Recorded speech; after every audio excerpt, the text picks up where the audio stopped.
Chapter 4 parts of speech. Speech का आज हम ओवरव्यू लेंगे, डिटेल में वीडियो बाद में आएंगी।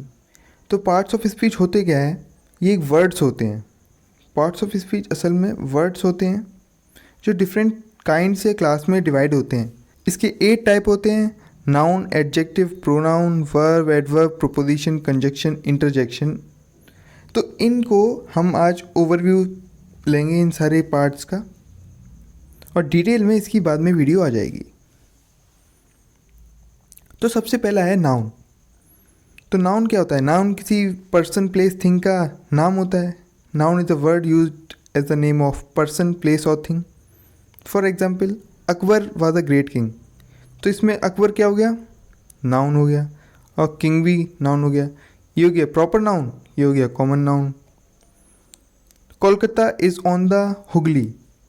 तो कोलकाता इसमें नाउन हो गया और हुगली भी नाउन हो गया। क्यों? कोलकाता एक सिटी का नाम है और हुगली एक रिवर का नाम है, दोनों नाउन हो गए। The rose smell sweet. तो रोज़ क्या हो गया? नाउन हो गया, कॉमन नाउन हो गया। The sun shines bright. Sun इसमें नाउन हो गया। His courage won him honour. उसकी करेज ने उसको पहचान दिलाई, उसको सम्मान दिलाया। तो इसमें नाउन क्या होगा? करेज। ये कौन सी नाउन में आएगा? एब्स्ट्रैक्ट नाउन में आएगा। तो इन सब चीज़ों को हम बाद में डिटेल में पढ़ेंगे। उसके बाद पढ़ते हैं एडजेक्टिव के बारे में। एडजेक्टिव क्या होता है? एडजेक्टिव वो वर्ड्स होते हैं जो कि नाउन की विशेषता बताते हैं, नाउन को ही डिस्क्राइब करते हैं अच्छे से। जैसे for example, he is a brave boy. तो इसमें ब्रेव जो है ना वो एडजेक्टिव है। क्यों? क्योंकि वो एक नाउन जो कि इधर पे बॉय है उसकी विशेषता बता रहा है, उसका एडजेक्टिव है, उसको डिस्क्राइब कर रहा है। There are 20 boys in the class. तो इधर पे एडजेक्टिव क्या होगा? 20 होगा। क्यों? क्योंकि वो बॉयज़ की विशेषता बता रहा है। नेक्स्ट है प्रोनाउन। प्रोनाउन वो वर्ड्स होते हैं जो नाउन की जगह यूज़ होते हैं। For example, John is absent because he is ill. आज जॉन एब्सेंट है क्योंकि वह बीमार है। तो ही यूज़ हुआ है ना, इधर पे हम जॉन भी यूज़ कर सकते थे लेकिन वो तो नाउन ही हो जाता। लेकिन इधर पे जब हमने ही यूज़ किया है तो वो प्रोनाउन हो जाएगा। The book are where you left them. Book वहीं है जहाँ तुमने छोड़ा था। तो देम किसकी बात कर रहा है? बुक की बात कर रहा है। बुक की जगह यूज़ हुआ है देम, तो ये प्रोनाउन में आएगा। तो फिर नेक्स्ट पार्ट ऑफ स्पीच है verb.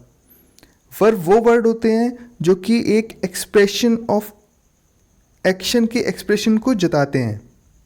For example, the girl wrote a letter to her cousin.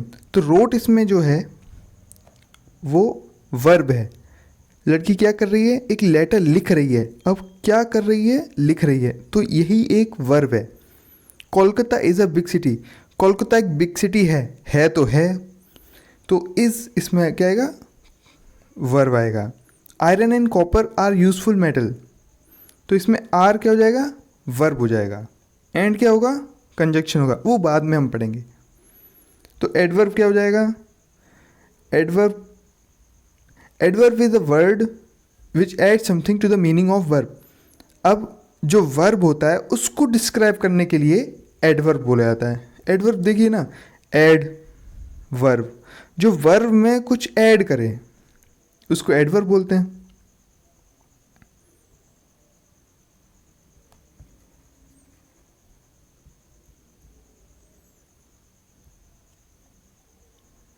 For example, he work the sum quickly. तो इसमें वर्ब क्या होगी? तो उसने वर्कड, है ना, इसमें वर्ब क्या होगी? वर्कड होगा। लेकिन अब उसने जो काम किया है वो बहुत जल्दी किया है, तो ये उसकी विशेषता बता रहा है। किसकी? वर्ब की विशेषता बता रहा है। जैसे नाउन की अगर कोई विशेषता बताता है तो उसे एडजेक्टिव बोलते हैं, वैसे ही अगर वर्ब की कोई विशेषता बताता है तो उसे एडवर्ब बोलते हैं। सो ही वर्क द सम क्विकली। तो उसने काम बहुत जल्दी किया। कैसे किया? जल्दी किया, तो क्विकली हो जाएगा इसमें एडवर्ब। और वर्क हो जाएगा इसमें verb. This flower is very beautiful, ये जो फूल है बहुत ही सुंदर है। तो फ्लावर इसमें क्या हो जाएगा, तो फ्लावर हो जाएगा इसमें नाउन। ठीक, अब इसमें फ्लावर की क्या बता रहा है, विशेषता बता रहा है। तो ये हो जाएगा, अगर अगर फ्लावर के बगल में आता दिस ब्यूटीफुल फ्लावर, तो वो तब होता एडजेक्टिव। लेकिन इधर पे आ रहा है नाउन के थोड़ा दूर आ रहा है, तो बहुत ब्यूटीफुल है तो एडवर्ब है ये। ठीक है, वो कैसा है, ब्यूटीफुल है लेकिन बहुत ब्यूटीफुल है, इसलिए एडवर्ब हो जाएगा। She pronounce the word quite correctly, उसने वो वर्ड बहुत ही अच्छे से बोला। तो उसने क्या क्या की, वो अभी क्या कर रही है काम, प्रोनाउंस कर रही है। कैसे प्रोनाउंस कर रही है, एकदम क्वाइट करेक्टली, तो क्वाइट हो जाएगा इसमें एडवर्ब। नेक्स्ट है प्रीपोजिशन। प्रीपोजिशन वो वर्ड होते हैं जो कि which are used with noun and pronoun, जो नाउन और प्रोनाउन के साथ में यूज़ होते हैं।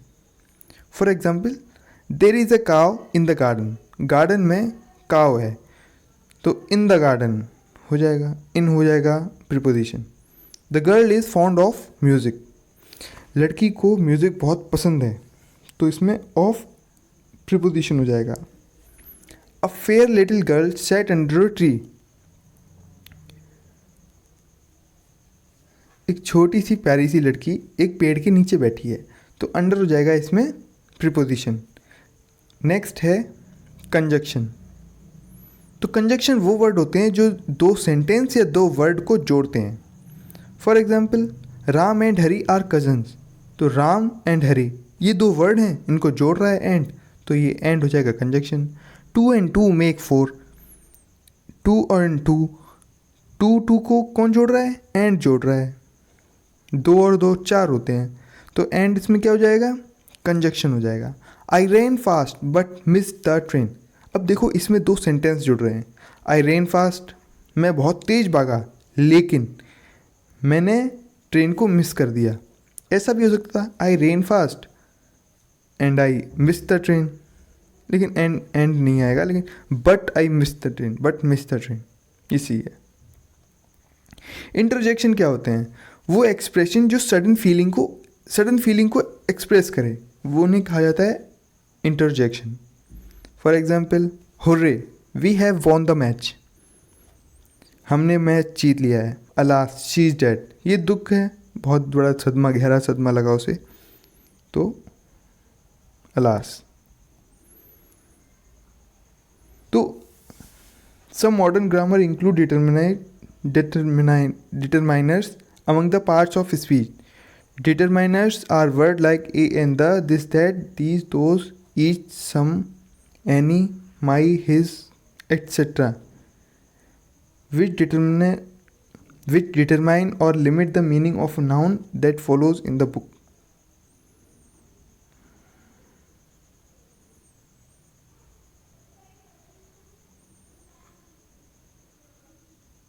तो फिर कुछ अब एक्सरसाइज देख लेते हैं, कुछ जो देखो, हम एडवर्ब या प्रीपोजिशन या कंजक्शन कुछ हो, हम अगर एक वर्ड ऐसा ही लिखा है, जैसे ये वर्ड है आफ्टर, तो आफ्टर वर्ड हम नहीं बता सकते कि ये एडवर्ब होगा, वर्ब होगा या प्रीपोजिशन होगी, जब तक वो सेंटेंस में यूज़ ना किया जाए। पूरा अगर आपको बताना है ये एडवर्ब या प्रीपोजिशन है, तो आपको पूरा एक सेंटेंस देखना ही पड़ेगा। फॉर एग्जाम्पल, ये एग्जाम्पल्स हैं। दे अराइव्ड सून आफ्टर, वो इधर पे आए सून आफ्टर, तो ये एडवर्ब होगा। एडवर्ब क्यों होगा, क्योंकि ये वर्ब की विशेषता बता रहा है, मतलब वो आए थोड़ी देर बाद, आप जैसे ही निकले ना वैसे ही आ गए, तो अराइव्ड की विशेषता बता रहा है, इसलिए एडवर्ब हो जाएगा। दे अराइव्ड आफ्टर अस, वो आए हमारे बाद, आफ्टर अस, तो ये नाउन, अस डायरेक्ट नाउन से रिलेटेड है, इसीलिए आफ्टर प्रीपोजिशन हो जाएगा। They arrived after we have left, अब इस तरह पे क्या हो रहा है कि दो सेंटेंस को जोड़ा जा रहा है, आफ्टर कंजक्शन का काम कर रहा है। तो एक्सरसाइज कर लेते हैं। Exercise. Okay, first question, still water run deep. इसमें आपको बताना है स्टिल क्या है। तो ये एडजेक्टिव होगा। क्यों? क्योंकि जो इसमें वाटर जो कि नाउन है उसकी विशेषता बता रहा है, इसीलिए स्टिल होगा एडजेक्टिव।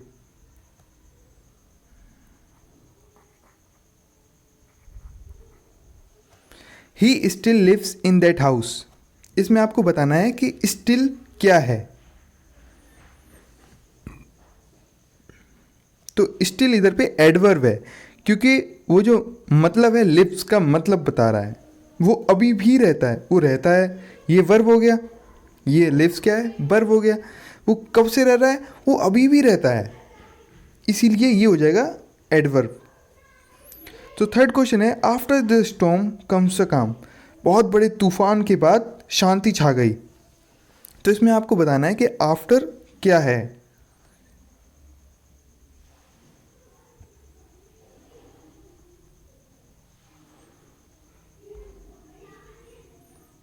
तो इसमें आफ्टर होगा प्रीपोजिशन, क्योंकि उसमें रिलेशन बता रहा है स्टॉर्म और कम्स, स्टॉर्म आने के रिलेशन बता रहा है, इसलिए आफ्टर हो जाएगा प्रीपोजिशन।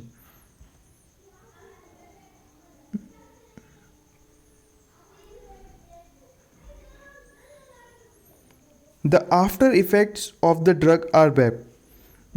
जो बाद के इफ़ेक्ट होते हैं ड्रग के, वो बहुत ही बुरे होते हैं। तो इसमें आपको बताना है आफ्टर क्या है, कौन सा पार्ट ऑफ स्पीच है।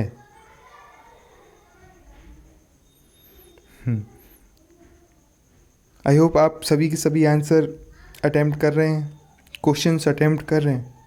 तो इधर पे आफ्टर हो जाएगा एडजेक्टिव। क्यों? क्योंकि इफ़ेक्ट इस पूरे सेंटेंस में अगर देखोगे तो मेन फोकस इफ़ेक्ट्स पे किया जा रहा है। तो आफ्टर इफ़ेक्ट्स, तो इफ़ेक्ट इधर पे नाउन हो जाएगी, तो जो आफ्टर होगा वो होगा adjective. The up train is late. Up train is late. जो ट्रेन ऊपर जाती है, पहले क्या होता था, जो ट्रेन होती थी एक ही ट्रेन का नाम एक ही होता था, लेकिन अप या डाउन से उसको रिकॉग्नाइज कर लेते कि ऊपर जा रही है कि नीचे। जैसे नॉर्थ में जा रही है तो अप, साउथ में जा रही है तो डाउन। यस, तो इधर पे आपको बताना है the up train is late. इसमें जो अप है वो कौन सा पार्ट ऑफ स्पीच है। तो अप होगा एडजेक्टिव। क्यों? क्योंकि नाउन को कुछ जोड़ रहा है, नाउन की विशेषता बता रहा है, जो कि नाउन इधर पे क्या है, ट्रेन है। नाउन की विशेषता बता रहा है, तो अप हो जाएगा एडजेक्टिव।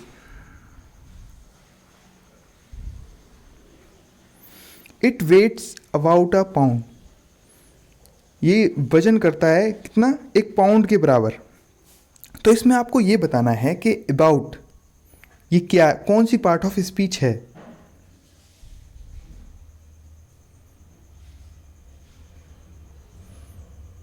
तो इसमें अबाउट होगी ये एडवर्ब। क्यों? क्योंकि ये वर्ब जो वेट है उसकी विशेषता बता रही है, इसकी विशेषता बता रही है, तो ये हो जाएगा adverb. He told us all about the battle. उसने बताया सारा कुछ बैटल के बारे में। तो इसमें अबाउट जो है वो कौन सी पार्ट ऑफ स्पीच होगी, आपको बताना है।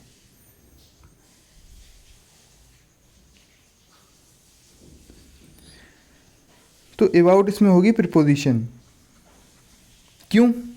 क्योंकि वो रिलेशन बता रही है ऑल और बैटल के बीच का, है ना। उसने बताया सारा कुछ बैटल का, ऑल अबाउट बैटल। तो ऑल और अबाउट के बैटल के बीच में जो रिलेशन है उसमें अबाउट यूज़ हो रहा है उन दोनों के रिलेशन को जोड़ने के लिए, इसलिए अबाउट प्रीपोजिशन होगा। So next question is he was only A yard of me. इसमें आपको बताना है कि ऑफ में पार्ट ऑफ स्पीच कौन सी यूज़ होगी।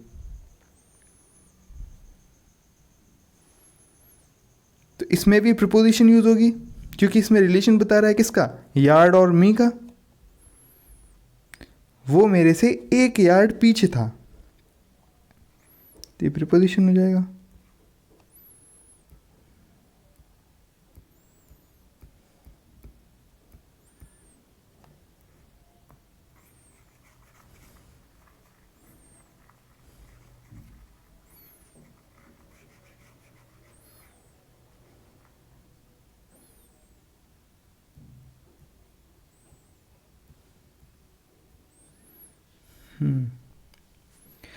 नाइन्थ क्वेश्चन है, suddenly one of the wheel came of.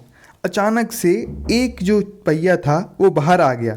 तो आपको इसमें ये बताना है कि जो ऑफ है वो कौन सा पार्ट ऑफ स्पीच है।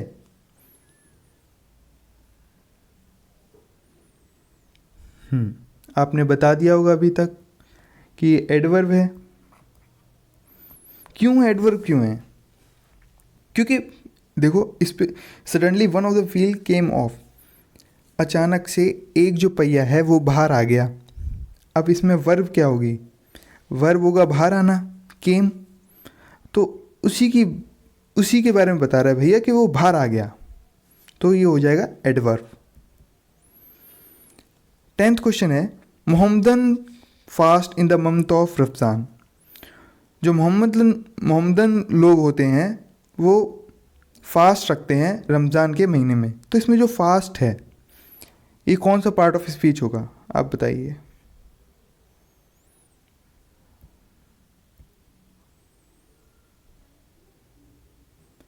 तो इसमें वर्ब होगा। ये क्या होगा? वर्ब होगा, क्योंकि मोहम्मदन के बारे में बता रहा है। मोहम्मदन क्या कर रहे हैं? फास्ट रख रहे हैं। वो मोहम्मदन जो नाउन जो ऐसा होना है, मोहम्मदन इधर पे नाउन हो गया, ये नाउन हो गया। तो जो कर रहे हैं क्या कर रहे हैं? फास्ट, व्रत रख रहे हैं। तो यही हो गया verb. Next question is 11th, he kept the fast for a week. उसने व्रत रखा 1 वीक के लिए। तो इसमें फास्ट क्या होगा? तो अगर आप सेंटेंस ये पढ़ रहे हैं ना, तो देखो he kept the fast for a week. तो इस सेंटेंस में पूरा के पूरा फोकस कहाँ किया गया है? फास्ट पे ही किया गया है, उसमें कुछ है ही नहीं। ये तो प्रोनाउन है, और प्रोनाउन जब नहीं आ रही तब तक कोई मतलब है नहीं। तो इस सेंटेंस में फास्ट ये हो जाएगा नाउन, है ना।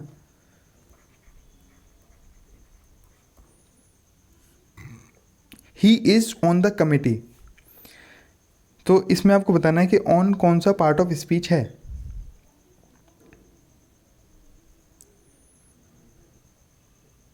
तो ऑन हो जाएगा प्रीपोजिशन। क्यों?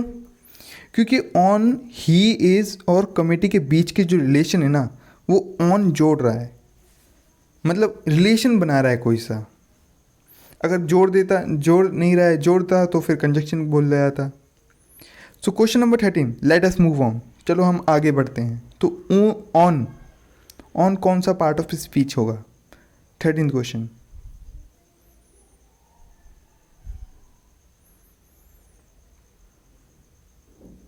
तो ये हो जाएगा एडवर्ब। क्यों? क्योंकि वो जो वर्ब है, इधर पे क्या वर्ब है? मूव। चलो हम चलते हैं, अब हम चलते हैं, आगे बढ़ते हैं, ज़िंदगी में आगे बढ़ते हैं। तो मूव इधर पे हो जाएगा वर्ब। तो उस वर्ब के बारे में ही तो बता रहा है ऑन। पीछे भी तो चल सकते थे, लेकिन हम आगे बढ़ रहे हैं, तो ये ऑन हो जाएगा adverb. Question number 14, sit down and rest a while. बैठ जाओ और कुछ देर आराम कर लो। इसमें वाइल का पार्ट ऑफ स्पीच क्या होगा? Question number 14। तो इधर पे आएगा एडवर्ब। क्यों? क्योंकि एक तो बैठ जाओ और आराम कर लो थोड़ी देर के लिए। क्या कर लो? आराम। अब थोड़ी देर के लिए आराम कर रहा है, तो ये एडवर्ब होगा ना। आई will watch while you sleep. मैं देखता हूँ जब तुम सोओगे। तो ये तो वाइल जो वर्ड है वो 2 सेंटेंस को जोड़ रहा है, I will watch, you sleep. तो ये हो जाएगा कंजक्शन। नेक्स्ट क्वेश्चन है, they while away their evening with books and games.